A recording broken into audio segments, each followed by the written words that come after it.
Hello, welcome to Creekside Acres. This scene I was photographing early one morning, and along came a beaver and photobombed the photo session for quite a while. I was a bit worried because I wasn't quite sure whether beavers actually attacked humans, so when he started to crawl out of the bank onto the bank at one point, I was a bit worried, but he spent a lot of time staring at me. This is the photograph that I was actually hoping for, so I managed to get this the next day, a beautiful sunrise, but I still think it's pretty impressive, the one beforehand. I love it when the sun just starts to shine and reflect it in the creek. Beautiful.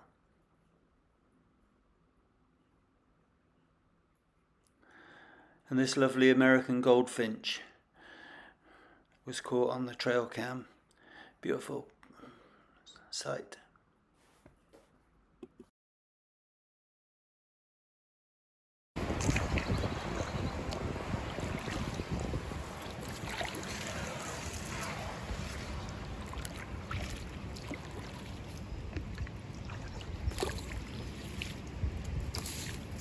I decided to get the kayak out on the creek and check out whether there are any birds or wildlife around, and have a look and see what the flood had done and what debris had dispersed among the bulrushes. The current wasn't too strong, or wasn't as strong as I thought it was going to be, so it was quite easy to kayak down on the creek. It was hard to find an access point at one point because a lot of the bulrushes have grown over and actually in the channel. But I had some great fun out there, and I really enjoy the peace and quiet and tootling along in my little boat. Very nice. So there's some wood duck a little bit further on in the picture, and the rest of the time just red-winged blackbirds. But it was so peaceful. The water was very brown and muddy, being stirred up by the flood, but it seems to be getting a bit clearer now, a couple of days later, so that's good because I should be able to see turtles and fish soon in the water, and maybe I can find a way of filming them. That would be interesting.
Where I'm filming now is part of two ponds that were dug out by one of the previous owners, who obviously had some sort of wildlife interest at heart. So one pond that I'm just going into now is extremely deep, so I can use this for irrigation, and there is a pump set up that will pull water from that pond. It also never dries out, even when the the creek has stopped flowing, there's always water in these two ponds and the joining channel between the two, which is good because it means that the fish don't dry up and get caught up in the mud.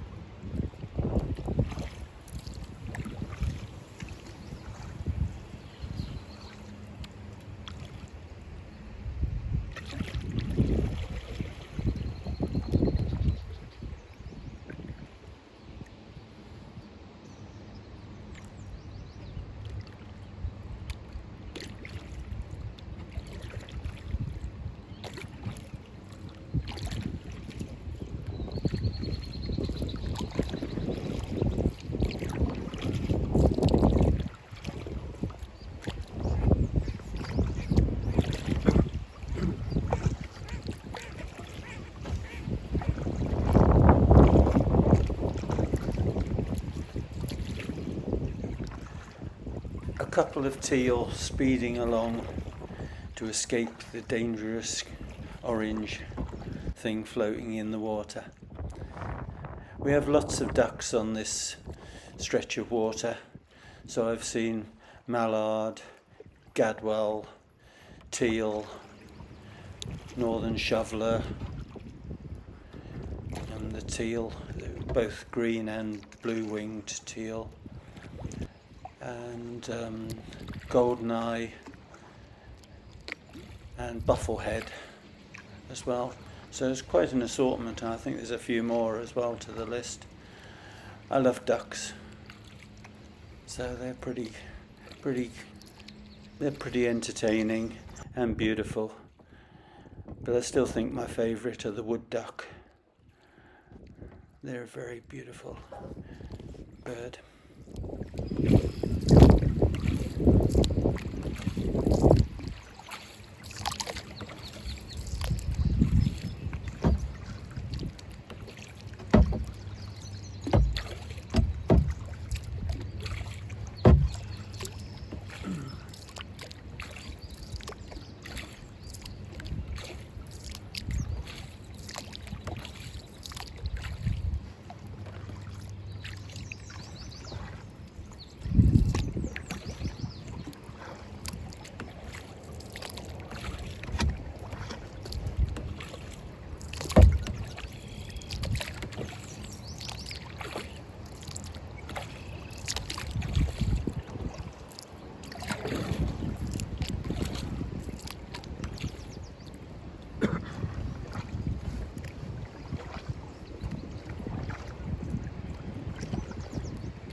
Our favourite lawn game is croquet. So here we are, me and my wife having a quick game of croquet, a very quick game. She won.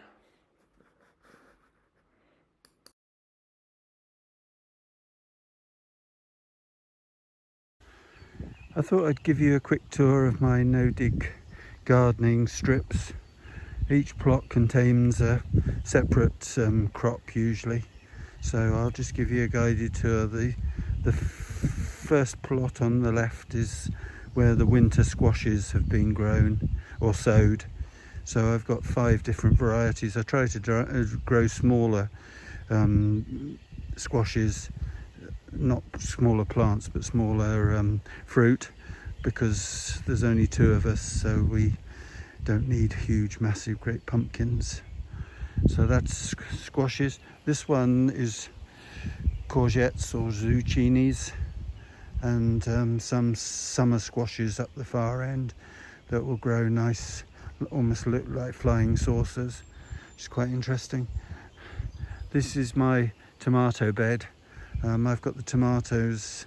I had to buy them because mine were stunted by sowing them in crappy potting compost, which I shouldn't really complain about. It was my fault for going cheap, but it didn't work out very well, so I might still get a crop from them and I'll plant them somewhere.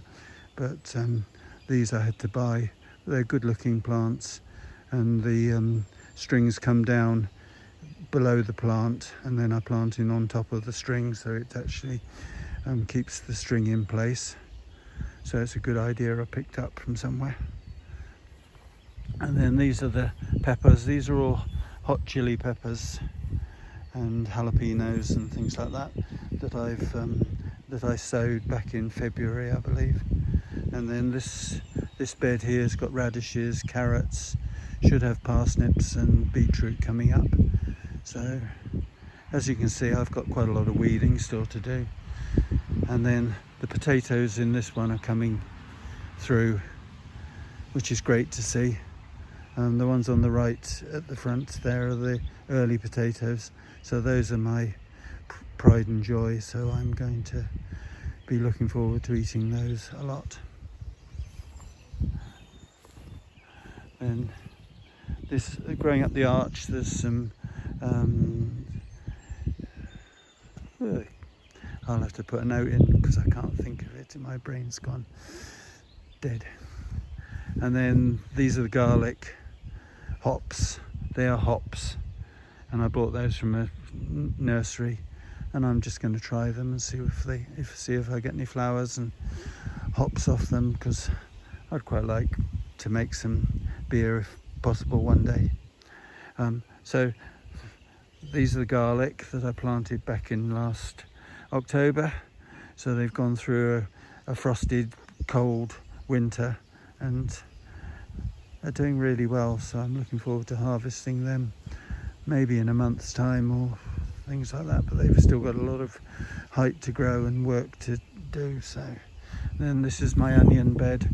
A lot of those seedlings were grown down in my basement, and there's also leeks there, and shallots, so we'll see what they come like. And at the far end I've got some onion sets that I've put out that are doing pretty well, and there's also some shallots right at the very far end. Then these wigwams are going to be peas, sweet peas at this end, and then there's morning glory, which is a beautiful flower which likes to climb as well, and then the rest of the wigwams are down to climbing beans, so runner beans and climbing pole beans.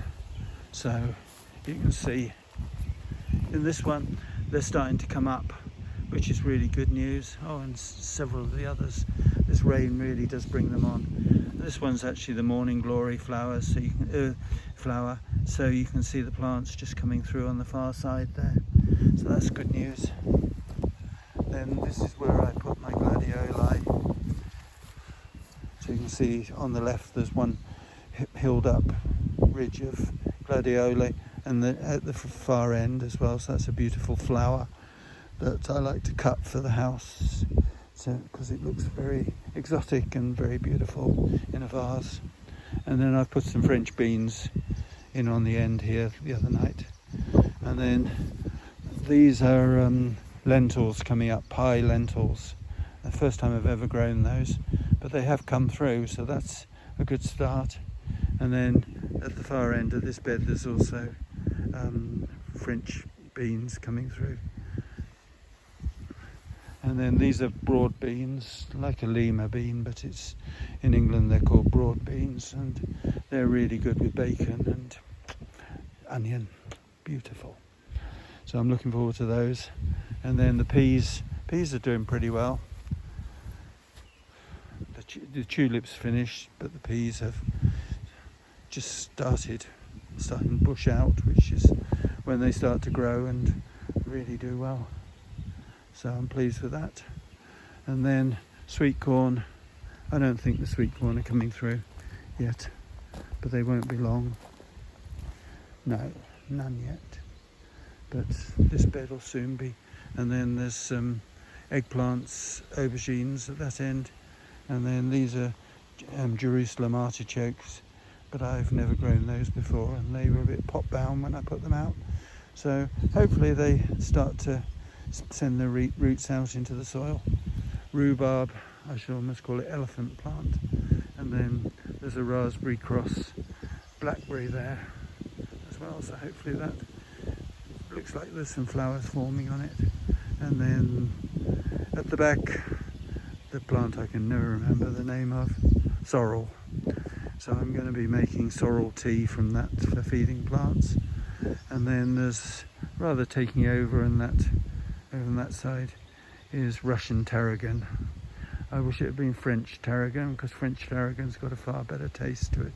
So I should actually start pushing that further back, I think. So that's good. And then here is where I'm going to stick my peppers. So I'm looking forward to putting those, and that's where the sweet peppers are going to come. And then there's hollyhocks, sunflowers, and I'm not sure what that plant is, or that one, but they're a native plant to Manitoba, so I will view them and look at them and let you know what they are.